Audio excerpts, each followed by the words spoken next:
Late bloomer. Okay guys, may kilala ka bang taong ganyan? Tawagin din sa pangalang boy late bloomer or girl late bloomer. Okay, yung bang kung kailan nagkaasawa, doon lumabas yung pagkaikaw. Halimbawa, yung asawa mismo, yung girlfriend mo, yung jowa mo, o yung kinakasama mo ngayon, di ba? Kung kailan siya nagkapamilya na, kung kailan siya nagkaedad na, doon lumabas yung bisyo. Doon lumabas ang lahat, di ba? Ang haba ng panahon sa pagiging binata at sa pagiging dalaga mo, di ba? Sabihin natin 14 anyos ka, di ba? Nagkaisip ka, di ba? Tapos dumungtong ang 20, 25, 30, di ba? Ang haba ng panahon na 'yan.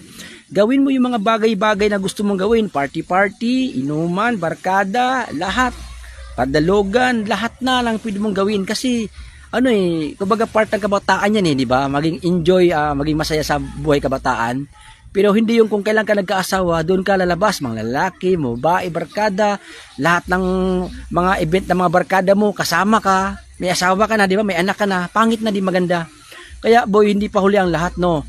Pinakamaganda mong gawin, alagaan mo yung asawa mo, no? Ipagluto mo, ipaglaba mo, ipagsilbi mo, arugain mo, mahalin mo, respetuhin mo.